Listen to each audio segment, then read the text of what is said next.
So welcome everyone to the first PAL session of 2021. I'm very excited to introduce someone who I think many of you, probably most of you already know, Dr. Stephen Yip. He's a neuropathologist here at Vancouver General Hospital, and he's also director of the Cancer Genetics and Genomics Lab at BCCA. And he's actually given a talk before for PALS where he graciously shared some of his personal genomic information, and even I think even some microbiomic information. That was a bit more of just the kind of areas of genomics, more on a kind of just society and kind of personal interest level. But today he's going to be talking much more about genetics and precision medicine and where it integrates with pathology. And in his learning objectives, he had some interesting statements about redrawing the landscape of integrative diagnostic pathology and constructing the future of pathology from training to practice. So I'm really interested to see what he has to say about this. And he also said he'd graciously share his PDF slides after this, which I imagine many of us will be interested in having that just to keep for the future. So welcome, Stephen, and take it away. Thanks, Tyler. I'm just going to share my screen here.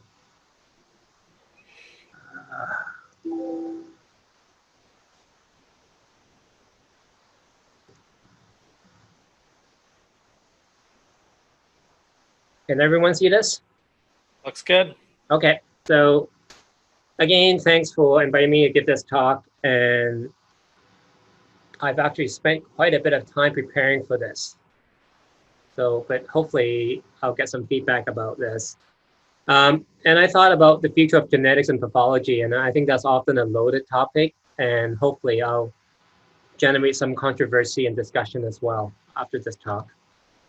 So these are my disclosures.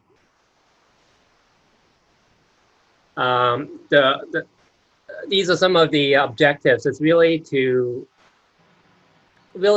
critically sort of look into ourselves to see what is the role of pathology or traditional glass-based pathology in the area of precision medicine, in which a lot of things are really based on genetic results and genomic results.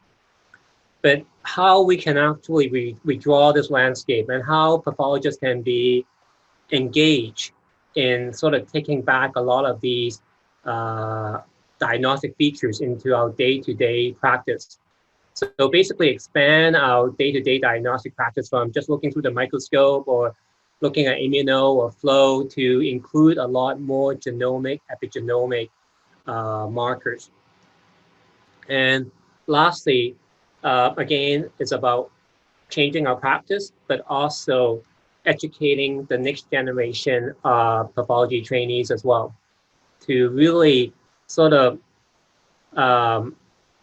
incorporate genomics into traditional pathology training. So where's pathology heading? And I think this is, I want to make it clear this looks linear, that we are going from glass-based, a very historical analog-based descriptor of tissue. Okay, salt and pepper chromatin, these are big cells, they look kind of giant, multinucleated, to an era of genomics. So it could be sort of single level genomics with fish copy number changes to NGS multi-gene findings. Now we are starting to get into the area of deep learning. But it looks linear. That is, are we sort of leaving behind the tradition of glass-based morphology? And I'm going to argue at the end that we actually still very much need glass-based interpretation and clinical information to have an integrative diagnosis for clinicians. And also, I want to argue at the end that deep learning is something that actually allows us to bring us full circle back into traditional glass-based morphology. So again, I just want to reinforce the fact that genomics is very much an extension of pathology. Like from the very traditional classical description of organs and patients with, jaundice sclera. And you can see on the left side here is like there's a whole amount of a pediatric brain to a meningioma to microscopic description to expressions or no expression of different types of protein. So essentially, pathologists have been engaged in doing proteomics before proteomics. But pathologists have been doing it at a sort of a low throughput level. We're looking at one gene or one protein at a time rather than multiple genes and multiple proteins. And then there's the basic molecular features and genomics. But what really governs appearance of a tumor under the microscope, appearance of a tumor grossly to the eye, and behavior of a tumor is really governed by genomics and epigenomics. But all these are really within the purview of pathology, which is really the study of disease and disease progression. To most of us, in clinical practice, there are really just two phases of pathology, and like there's glass-based, like we have to make a diagnosis. Is this a adenocarcinoma, or is it a squamous cell carcinoma? But nowadays, there's a lot of pressure to provide genomic and epigenomic information. Does this cancer have a particular translocation or mutation that might actually bend a patient to a particular treatment pathway? So it is already happening to us. It's that right now there are two phases of pathology, glass-based and genome-based. Are they competing against each other, or are they complementary to one another? I'm going to sort of show you some slides later on to show you that they're very much supporting of one another. This is actually getting the people always looking for genomic features now of disease entity, and it's actually getting a bit ridiculous. This is a example from Neuropathology, in which we're trying to reconcile traditional classical histological descriptor with different genomic drivers. As you can see here, this infantile hemispheric glioma, it can be segregated into NTRK fusion, ALK fusion, MET fusion positive. So it's just getting a bit unwieldy, but it's something that we all have to deal with, especially with the new WHO classifications. And also for trainees, they all have to learn all this for exams. But it's getting a bit crazy in a way. I just want to review the different personalities of a biomarker. So a biomarker for me is something that is helpful to firm up my glass-based diagnosis. So it can be divided into diagnostic, prognostic, or predictive. A diagnostic biomarker is something like CK7 positive, TTF1 positive, adenocarcinoma. So it really highlights the fact that this could be from lung origin. So something that would firm up the diagnostic certainty of a lesion. As opposed to a prognostic biomarker is something that helps in giving us information about the natural progression of a disease without treatment. For example, a colorectal cancer with BRAF mutation behave much more aggressively than one without BRAF mutation. Similarly, HER2 amplified breast cancer, before the introduction of Herceptin, behave very aggressively. However, now we can actually use that information as a predictive biomarker, because HER2 overexpression means that patient is going to be eligible for Herceptin treatment, and having that particular protein being expressed means this patient will benefit from a targeted therapy.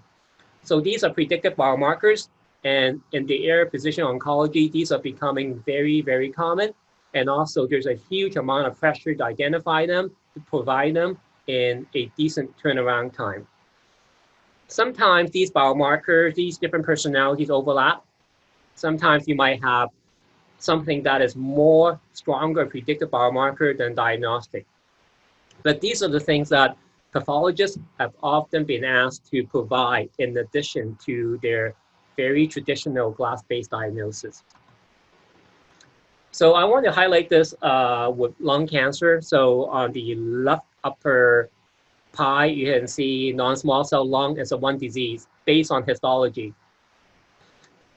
But I think if one look a bit further, one can divide them into those that look abnormal and versus the group that looks more squamed. And then you have a group that kind of has a mixed feature or maybe neuroendocrine feature that's a smaller piece of the pie. But what really is the utility of saying this is an adenocarcinoma versus this is a squamous carcinoma in the actual treatment of a patient, especially when there are multiple targeted therapeutics that are specific for different genomic mutations or fusions. So if you look at the pies on the right side of the screen, on the upper pie, the adenocarcinoma pie, we can actually see that tumors that have the histological features of adenocarcinoma can be subdivided into different tumors based on unique genomic drivers or genomic features. So if you actually look at it here, there's EGFR. So EGFR, we found about 20% of all lung cancer patients. And these patients, luckily, there are drugs that are specifically targeting these mutations. And then you can look at the less smaller pieces of the pie, ALK fusion, HER2, the NTRK. There are also drugs that target these small pieces of the pie. Unfortunately, the biggest piece of the pie is the unknown portion. But I think in a way, we're really breaking down this unknown portion into identifying the particular genomic drivers. Essentially, what I'm trying to say is that we are slowly supplanting classic histological diagnosis with genomic features. So we have to say, this patient has an EGFR mutated lung cancer, ALK fusion positive lung cancer, because this information is extremely useful for the treatment of patients. And this is actually taken to the extreme here in this paper on larotrectinib. So larotrectinib is a NTRK fusion protein-specific inhibitor. So this is a groundbreaking paper, but I don't think this is new. This really follows the tradition of, the Gleevec paper, the Morafinib paper. But what you see on the upper right panel is what we call a waterfall plot. So you can see 0 here. That means that really indicates the size of a tumor. Anything below 0 means the tumor is shrinking. And anything that hits -30 means this is a meaningful reduction in the size of the tumor in response to the treatment. But also what you can see on the far right is there are some tumors which are -100. The tumor has completely disappeared. So what are these tumors? Each of these bars has a different color. So the different color signify different types of tumor with different histology. So you have breast cancer, salivary gland tumor, cholangio, lung cancer. The only thing that are common amongst these different tumors that respond dramatically to larotrectinib is NTRK fusion. So in a way, it shows us that we're really moving beyond histology or site of origin of a tumor now in precision oncology. What really dictates success or failure of response to a particular therapeutic is really whether it contains a particular genomic target. And in this case, having an NTRK fusion, regardless of where that tumor comes from, the age of the patient, the histology of it, then pretty much we're guaranteed that this patient will respond very well to targeted therapeutics against that particular aberration. The lower plot here is called a swimmer plot. Basically, it just shows the duration of response, and these responses are extremely durable. So here's the punchline number 1. So if we can show that larotrectinib is effective against all tumors, regardless of site of origin and histology, as long as they carry NTRK fusion, does it mean that we really even need to look through the microscope anymore? Can't we just grind up a piece of tumor, sequence it, or put it on a microarray and see whether it's got a particular aberration and match that case to a particular therapy? Is this really the end of diagnostic glass-based pathology, which we have been practicing for the past, 1 billion years? And and trainees are being drilled on slide exam on particular diagnostic entity based on what they look like under the microscope. So I argue that we still need glass, and we still need to maintain proficient skill in understanding histological appearance of different tumors.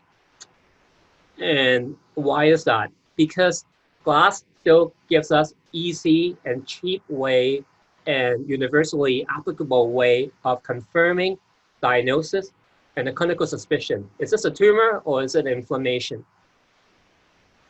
And also, there are things that sequencing or genomic tests cannot inform us, at least at this point.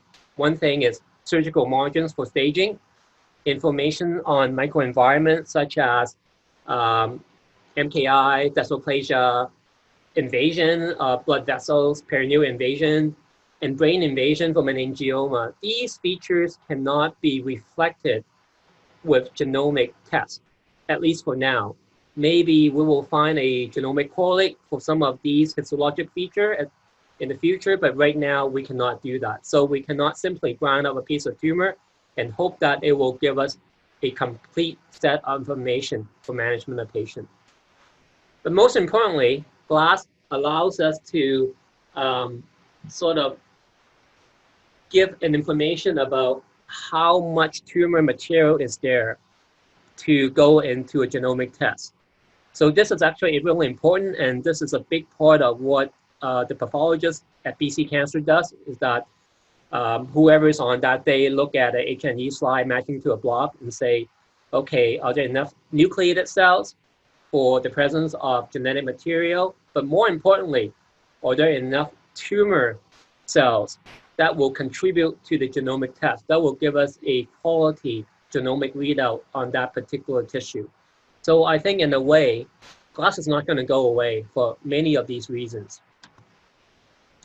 Here, I'm showing a series of lung cases that I signed out one day last year. You can see clinical medicine can be quite messy. We can get big resection specimen. We can get small EBUS biopsy. We can get cytology with different variable input, volume, quality of viable tumor cells.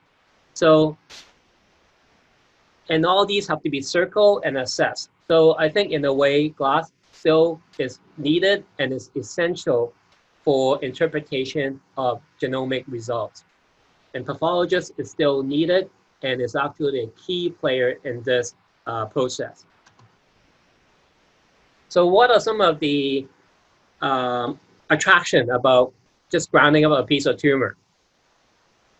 I think there's a big push to reclassify disease based on molecular features. And I think some of them are for really good reason. Some maybe not for such good reason. But I think there's also a really practical push as well, because we are now understanding more and more about the molecular pathology of cancer. We know a lot of mutations and fusions drive cancer growth. And through the concept of oncogenic addiction, if we can actually target that particular vulnerability, then we might be able to give patient a good response to a drug. So it's important for us to identify these predictive biomarkers, which is through genetic assay and genomic assay. I think the other really attractive thing about genome-based pathology is that many of these molecular assays can be multiplex, which can be significantly increase efficiency versus just looking through a microscope and spending time looking at the different morphological features. And also things like multi-gene profiling for fusions is a lot more efficient than low throughput type profiling, which would be traditional glass-based histology, but maybe also FISH as well. And lastly, I don't think that's a really good reason, is everyone wants it because it's sexy and it's cool, but I don't think a lot of people really truly understands it, especially some of the limitation in interpretation. Sometimes we cannot provide a report or result that people really, they want easy answers, but sometimes the answer is actually not that easy. And there's a lot of subtlety in understanding the the implication of results. So I sort of giving you a bit of a foundational spiel on what I want to say, but I want to spend the next 5 minutes or so telling you about some of what I think is up and coming in genetics, in pathology, and that what we might see in the next 5 years or so. So one of the things that I'm very excited about is long-read sequencing using nanopore. Essentially, the current next-generation sequencing pipeline is what we call short read. So we're really sequencing relatively short pieces of DNA and RNA and piecing it together like a big jigsaw puzzle. By doing that, it's great, but there's some downside to it in that in terms of sort of having a longer read allows us to get a lot more information about the allelic distribution of different SNPs. So this is so-called the phase approach. And also long read gives us more information and more confidence in looking at structural variation and copy number changes as well. And more importantly, we are so much focused now on looking at the epigenetics of DNA, whether a DNA nucleotide is being modified by methylation. We can look at that by using methylation-based assay with bisulfite sequencing. But long-read profiling actually allows us to actually do that without any bisulfite sequencing, bisulfite modification. In fact, we can actually do long-read without PCR. This is tremendously exciting. And if you actually look up Oxford Nanopore, the MinION is like a long-read sequencer the size of a USB key that you can actually plug into a laptop to power it. So I think soon, MinION can be used as a point-of-care sequencing platform in the doctor's office. For example, looking at P450K SNP to see whether a particular patient has an exaggerated response to Coumadin versus somebody who does not have that particular SNP. Recently, we've done a lot of collaborative work with one of my friends from Germany in which we're using a long read to look into brain tumor samples. And the preliminary result is that we're able to generate methylation data as well as copy number data within a day from snap-frozen brain tumor tissue.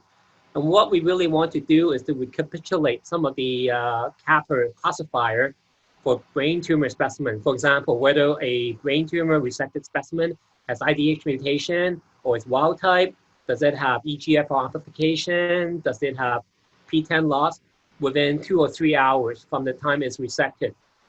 And I think this is tremendously exciting, but also there's carries with it a lot of challenges as well. One of the challenges that we right now require quite a bit of input material, and it's computationally quite intensive right now.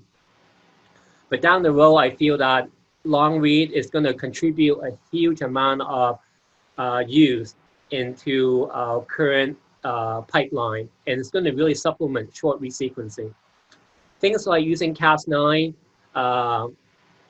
pre-selection or like as a probe really allows us to make this a very flexible way of doing things.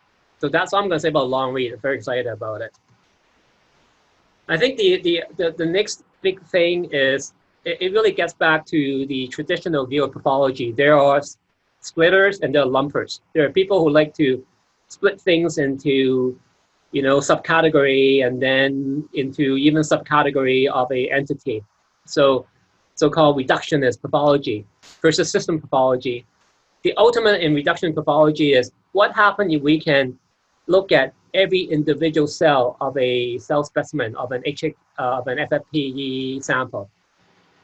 If we can look at individual cell and we can sequence it at individual level, are we going to be able to tell more about a disease entity than looking at everything together in the systems way? So I want to talk about reduction of pathology, and single cell sequencing is pretty much the ultimate in reductionist pathology. What happens if we can sequence every single cell in a specimen, look at the RNA that's being expressed, look at the DNA copy number changes, look at the mutation? Can we actually infer a lot more information about that disease entity than bulk sequencing? So right now, what we've been doing in research as well as in clinical lab is what I call bulk sequencing. Is that we get a piece of tumor, we ground it up into a soup, and we sequence it. That soup will contain DNA contribution from tumor cells, and they could be from different clones with different mutations. But also, we are also sequencing normal cells as well, endothelial cells, infiltrating lymphocytes, neutrophils, or macrophage. We are trying to infer a signature from this mixed signal. Whereas single cell sequencing, or the ultimate in reductionist approach, is actually to look at individual cell, be it tumor or non-tumor, and see what comes out of it and what additional information we can generate out of it. So one great example is, let's say this is a ependymoma. It's a type of pediatric brain tumor that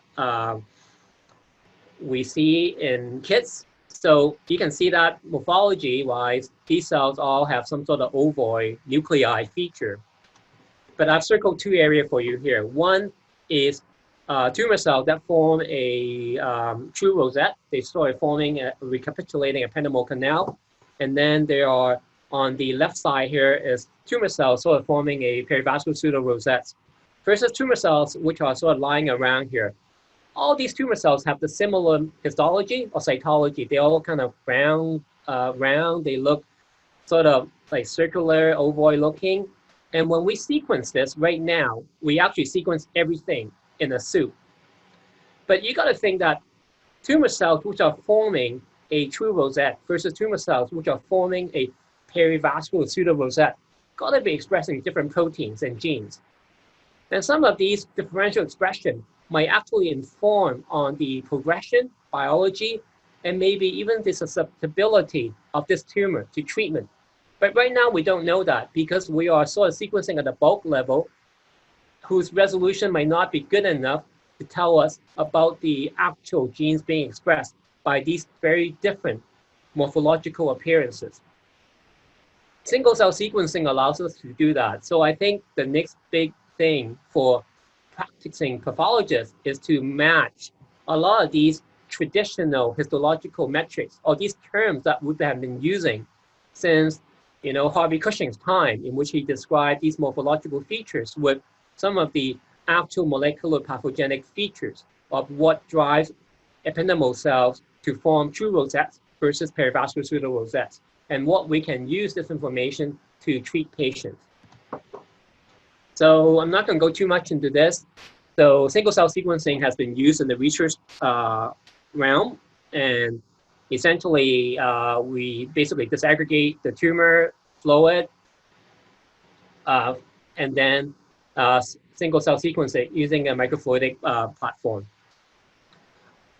As you can imagine, it can generate a huge amount of data to the point that we actually have to use very complex statistical tools such as t-SNE plot to decipher the makeup of all these different cell populations expressing different genes and things like that. And it can get quite tedious, and it can sometimes, it really requires biological insight before we can actually understand all these findings. But I think in a way, long-read sequencing and single cell sequencing will becoming more clinically practical, that hopefully within 5 years' time, we'll be using some of it in our day-to-day clinical practice. So one example of single cell sequencing is looking at minimal residual disease for lymphoma, leukemia. Right now, we do qPCR to look at bulk cells or bulk signal. So there's a company called Mission Bio that basically has developed a panel-based approach to single cell sequencing that look at single individual cell to look at the genomic makeup of that single individual cell. Does it, let's say, for example, have FLT3 ITD or FLT3 mutation, and we can profile thousands and thousands of these individual cells. By doing it at single cell level versus a bulk level, then people have argued that it gives us a much better insight into minimal residual disease. Maybe it's a lot more sensitive. Maybe it allows us to actually detect patients who are destined to have relapse a lot earlier. I think that's still up for discussion. Obviously, the company wants you to believe that. Having said all that, I think GLASS is still useful. And the reason that even though the technology that I've shown you, single cell sequencing and long read sequencing are super powerful and they could potentially transform pathology, currently, practically, we're still relying on bulk sequencing or bulk profiling. And even with that, we can only do it in a small number of patients. And that's because of cost restriction. We can't do it on every case. Sometimes a particular tumor does not have enough material to generate a library for sequencing. And it's a lot cheaper to do GLASS-based histology, and it's a lot quicker as well. So I think in a way, GLASS is still here to stay, but I also see increasing rational and expert integration of clinical microscopic features with molecular findings. I think tomorrow, if someone has discovered a way to sequence a tumor and profile it cheaply with good turnaround time, that's going to totally transform pathology. But right now, that is not possible yet. What I also see is the role of histology in sort of help to triage molecular profiling. So as I said, molecular profiling is great because we can find out potential genomic drivers. But a lot of these tests are expensive. They take time to do.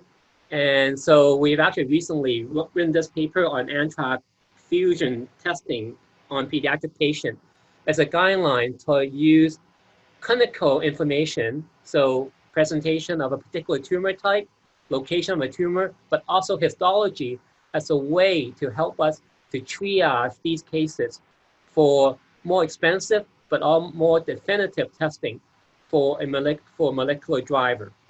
So histology still matters a lot. So I just want to sort of bring this back to remind you that we're really dealing with clinical medicine, which is often messy and we can't control easily. So we really need, and the best way to interpret this at a cheap and quick level is really through histology, and also through an experienced pair of eyes as well.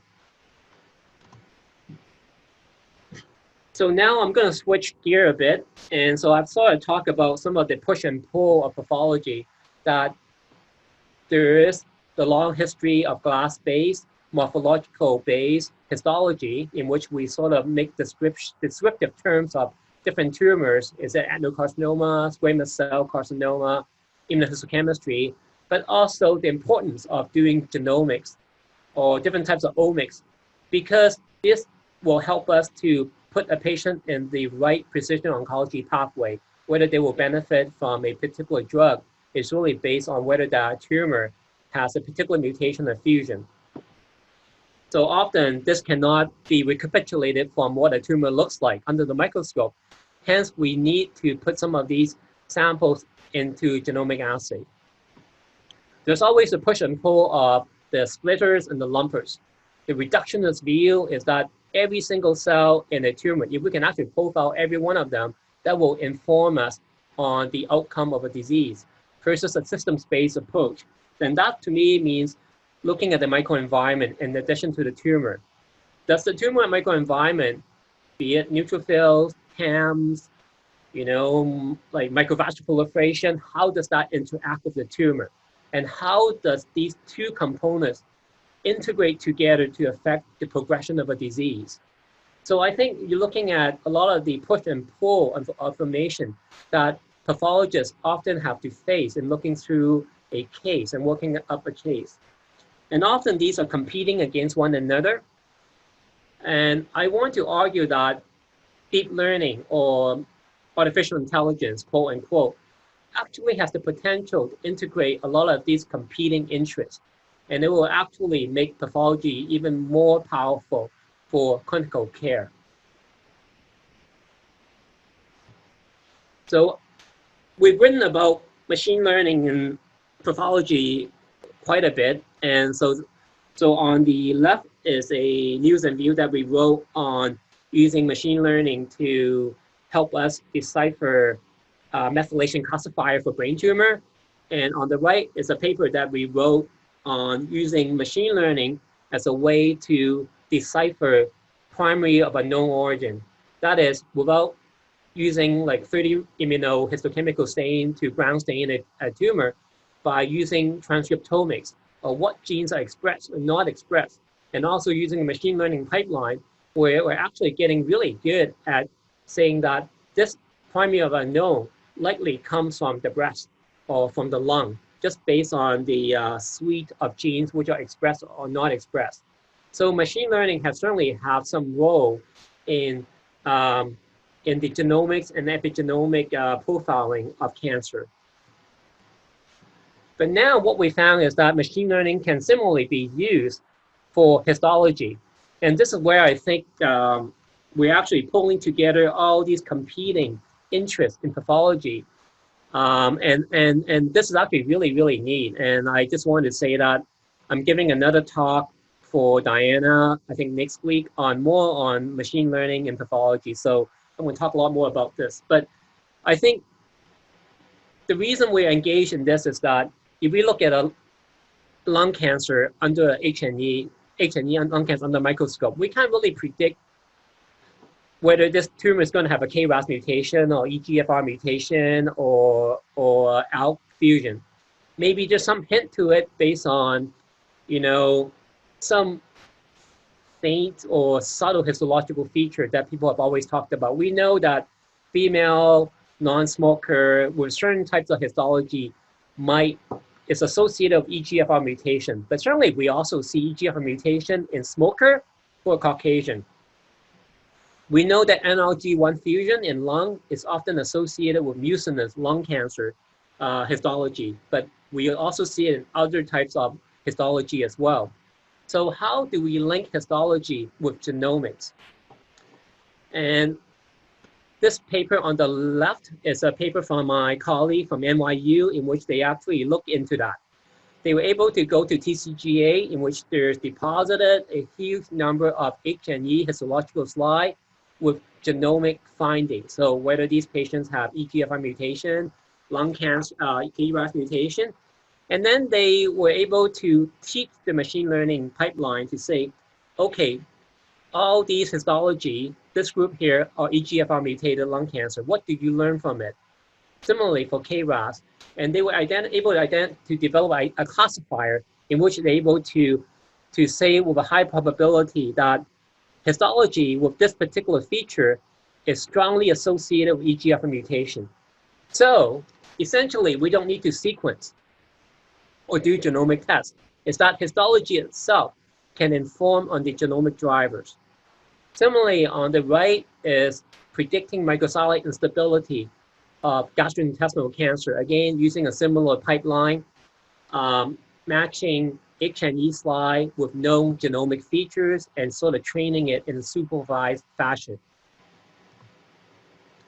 We've also written about this as well, and in this review paper, we sort of look into more about the practical implication, licensing implication, as well as medical legal implication. For example, what happens if your machine learning pipeline makes a mistake?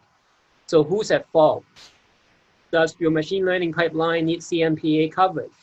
Or is the person training it is at fault? It's going to be sued.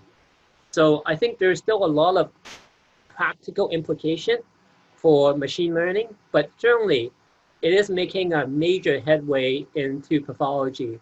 And I think more importantly, I feel that deep learning actually has a way to find a lot of these competing features in pathology. The reductionist versus systems pathology approach, the reliance on histologic appearance versus the push to develop more and more genomic markers to pinpoint treatment therapeutic for patients. I think deep learning has a way to really integrate all these competing features to actually make pathology even more powerful. This is something that we've been trying to do as well. So we got a merit supercluster funding 2 years ago with Marco and Steve Jones and Robin Coop. And we basically have been taking a very liberal approach to digitizing slides. So basically, the first step to machine learning for pathology is that we need to digitize slides. We need to convert the analog signal into a digital signal so that we can actually train it on our computer. So this Supercluster Award allows us to do that, and we're very grateful for that. But I think what we plan to do right now, and it's really headed by Julia, is to look into actual practical use of it. So one thing that we're working on with Mattia and NYU and Trevor Pugh and Yuken is again to extend on Mattia's initial paper on lung cancer, is actually to look into the lung cancer slides at BC Cancer and to scan them and to match them to the genomic features, whether they have an EGFR mutation, ALK fusion or not, and then to train our pipeline. And the plan is for us to develop an online classifier so that anyone in the world can take a picture of a lung cancer slide, upload it into our server, and based on our trainer, we can say whether it has a high probability of EGFR mutation or not. And I think this has a lot of implication. It really has to do with democratizing precision pathology because a lot of places and labs might not have access to expensive sequencing assay that could help with patients. So this at least helps to maybe help them to triage a particular case for more expensive genomic assay. In the last 5 minutes, I want to talk about some of the challenges. So I talked a lot about the promises of all this stuff, about deep learning being the great unifier of the competing interests within pathology. And I think the future is great, but I think there remains a huge challenge. And I think that really has to do with structural, behavioral, and institutional in pathology. So one example is lung cancer. So late stage lung cancer, be it squamous or adeno, most of these patients have a median survival of 4 months. So for me, turnaround time matters a lot.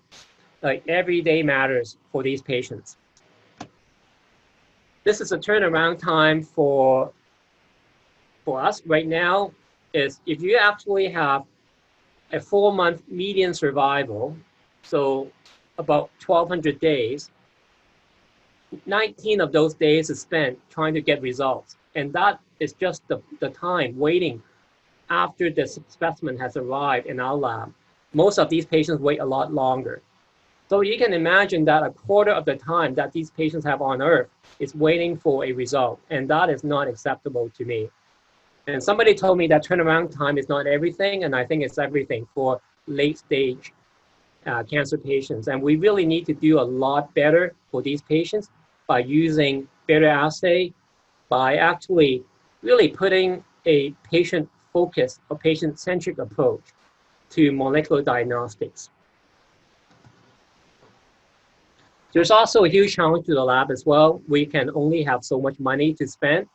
Ideally, I like to run TSO 500 on every single patient that we have, but that will cost millions and millions of dollars.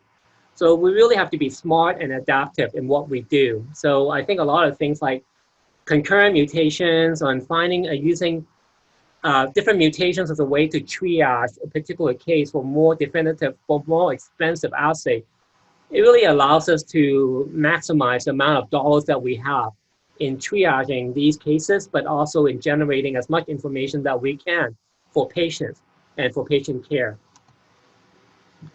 So we certainly have a plan, and this is my plan, is to sort of a tier approach, is to approach this in that information that need to be gathered really quickly that would impact on patient care, that as I've shown you, all of these patients have median survival of not that long, so every day matters for these patients. But at the same time, there's some information that can wait a bit longer, where some information that we need really very much right now. So by actually having a rational approach and analysis of all this information, we can actually develop a tier approach to testing that would best benefit patients. But by doing it in a cost-effective way, we can actually deploy these tests to more patients rather than just say to 100 patients. If we can actually do a test that we can maximize information at the right time, we can actually benefit a lot more patients. And also, we need to communicate our results better to clinicians. Most oncologists do not have a PhD in biochemistry. They probably don't remember that the 3-letter code for amino acid. And we really need to do a much better job of communicating the urgency of information, but also the completeness of information to our clinical colleague. I do brain tumor for a living, and like I have no freaking idea what tier 3 variant mean for this low-grade glioma. So we need to do a much better job, and we need to be very, very direct in our information for both pertinent positive and pertinent negative information. Last thing is we need to be accountable for what we do. We do a huge amount of genomic profiling in the lab, but that information is often very difficult for oncologists to retrieve. Let's say somebody wants to do a clinical trial on gene X mutation. For that person to find out how many patients would profile a year, what tumor is that, what are some of the mutations that goes along with that particular mutation, some that goes against it, takes quite a bit of time to generate information. And also the other thing is, what's the cost benefit of it? Is this a cost beneficial assay? Does it make sense to the system or not? And I don't think we've been doing a good job of that. And that's why in our more recent collaboration, we've been working with Dean Regier at BC Cancer to take a really hard look at what we do. Does our assay make sense? Does it benefit patients? Does it make the most sense to the system? And can we do it in such a way that if we use an assay that is more focused and more pertinent in treatment-related information, and if it's cheaper, then we can actually deploy this on much more patients. So that would benefit more to the system. So in my last 2 slides, basically, this is pretty much my summary. We need to be more transparent, open, and we need to consult with our clinical colleagues and also scientific colleagues for the engagement.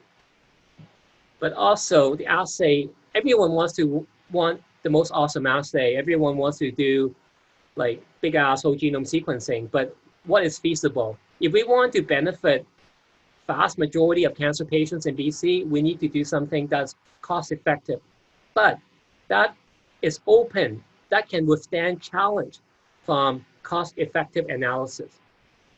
And also we want to be challenged, because if an assay cannot withstand proper health economic challenge, then I don't think it should be deployed. Lastly, information needs to be communicated to clinicians in an effective and unambiguous manner.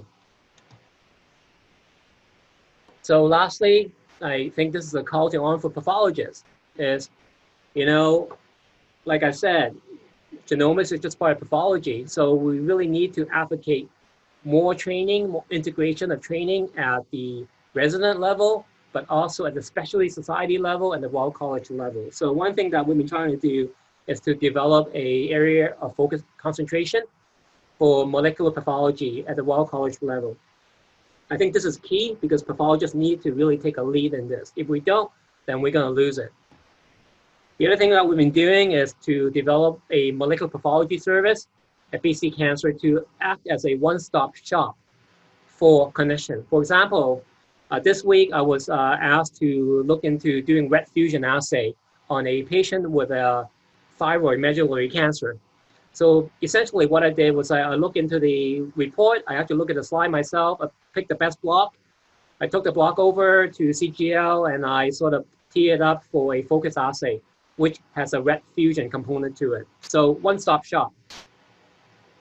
It really requires clinical and pathology knowledge, but also we work very closely with our CCMG colleagues because a lot of things that we do and we really don't have the expertise in sort of knowing about QA, QC, as well as some of the germline implication of a particular assay.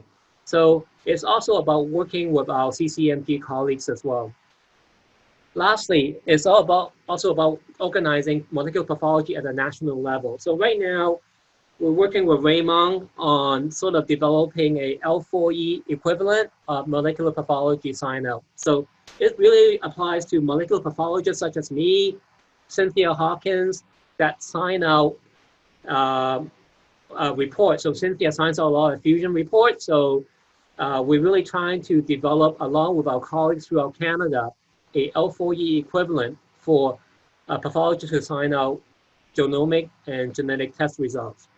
So I think this really helps to sort of put genomic testing within the realm of pathology. So I think glass is not going to disappear. In fact, I think glass is here to stay.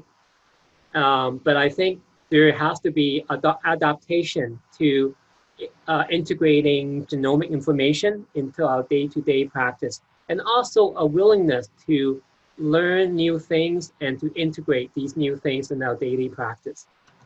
This is my last slide. So as I showed you in the very beginning, it was a linear flow of glass to genomics to deep learning.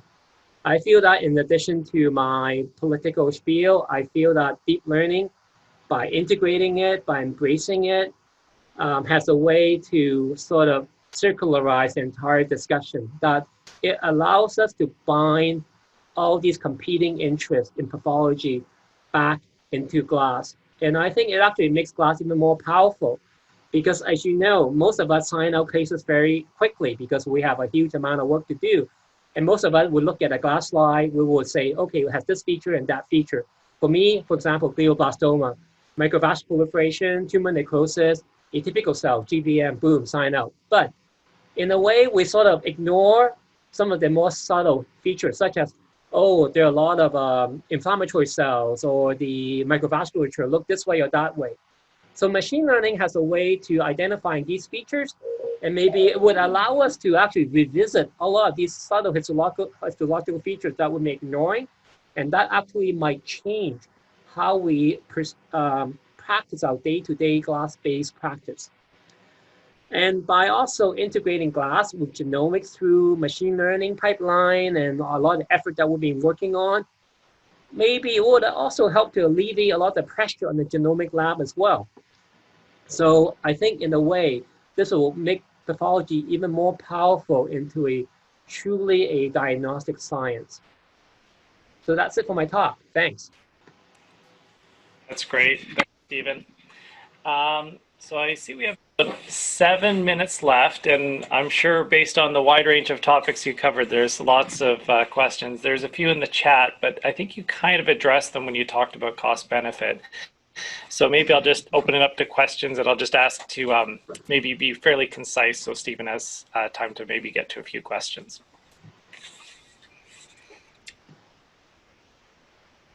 I have a question. Yeah, go ahead, Steve. Steve, that was a great talk. You did really cover a lot of ground, and you did it just so well. I wonder if our sampling of tumors at the gross bench is keeping up with the demand for good tumor tissue. You know, when you come to a synoptic and it asks you to fill in what's the best block, you sometimes struggle, because like in head and neck, we've done all these sections of margins and lymph nodes, and then when you look at the squamous cell carcinoma, you've only got like one mainly necrotic tumor section. So I wonder if in our training of residents, we need to kind of alter our approach at the gross bench to get more viable tumor in a section without a lot of surrounding tissue. Yeah, that's a really good question. And I think it's something I learned when working with Torsten on the sarcoma bank is, like, you take a chunk of snap frozen tissue for bank, but also you take the adjacent tissue and put it into like A1 as a FFPE. So that will represent the frozen. And also, I think it also makes a lot of sense to really have a tumor-rich block and highlight that. Because as I said, right now, our profiling technique has a certain level of sensitivity. If the percent of tumor hit below that, then it really affects in the certainty of our calls. But having said that, we've certainly made a lot of improvement from Sanger sequencing from like 10 years ago. But even just saying which is the best block in a synoptic report has changed a lot as well, because I want to look at a report from, let's say 5 years ago, it's like a 10-page report. You have to read through all of it and try to sort of infer which is the best block. And usually I would say the best block is the one that they do most of the immuno on. Usually that works, but it's sort of, it sucks as well, because usually when you do so much immuno on it, there's hardly anything left in that best block. So I think even just saying the best block for molecular and actually saying % tumor, % cellularity would be extremely helpful.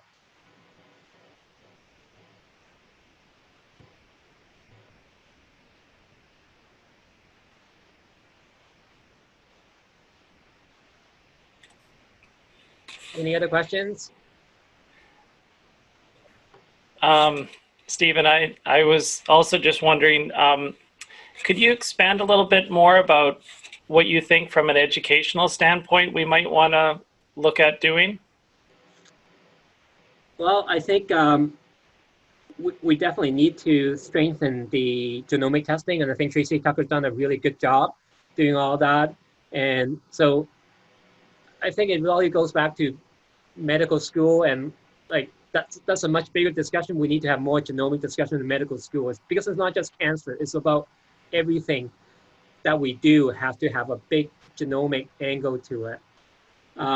So we're doing that, but also we need to sort of, I feel that we need to have more integration of all this. It's like we're sort of looking at things in a silo level. There's genomics and there's pathology, but they all integrate together. So I think in a way, we really need more engagement with practicing pathologists to sort of integrate all that into more cohesive teaching scheme. And also to just get trainees interested in it as well. They might not be working in a tertiary care center in which they have a lot of that, but even if you don't, even in the community level, 2 or 3 years from now, people will be calling you and say, what is this, what is that? And you really need to be quite up to date and confident in what you say to the oncologist. And right now with the deep learning project, we're really engaged in a lot of that. So we're getting a lot of interested residents involved. So I think just by showing them that this doesn't suck, this is going to be really cool, and this is going to be give you papers and things like that. And that's the only way to engage residents. Thanks, Stephen. Maybe one last question.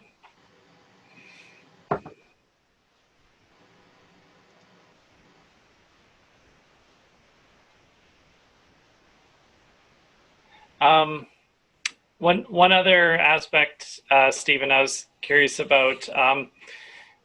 So you talk about cost-benefit analysis. One of the challenges, I think, is that you have all these different mutations, and I guess you could look at one mutation in isolation, but the reality is you've got multiple mutations and different combinations in different tumors. Do you think it's realistic that we'll be able to get reliable data on cost-benefit analysis, or we should just do the best we can by trying to look for the largest piece of the pies?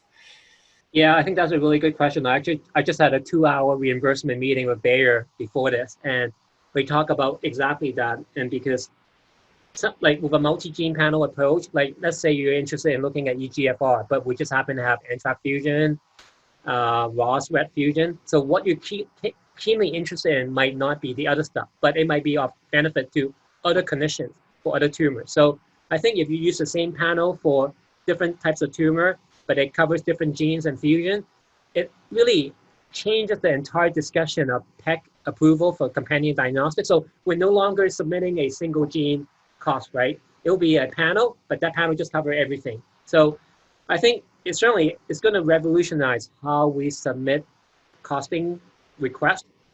And also it makes sense it argues for a more effective cost benefit analysis as well. So right now I'm just talking about a focus panel, which costs about $600 versus, let's say, TSO 500, which costs like $1,200 or whatever.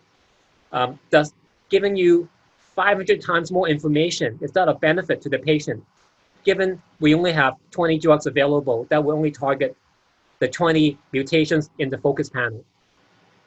So I think that needs to be analyzed. in a very hard-nosed way. I see a lot of questions in the chat. Can I answer them Yeah, I was just going to say later on, like by emailing people or sending it to you? Yeah, I see a couple more, and they look fairly interesting and worth following up. But yeah, but thanks very much, Stephen, for your time, and I'm sure generating a lot of interesting thoughts, and hopefully we can continue this dialogue over time. And I think from the large number of participants that were here, you've clearly tapped into something that's of interest to a lot of people, both in pathology and also our research colleagues as well.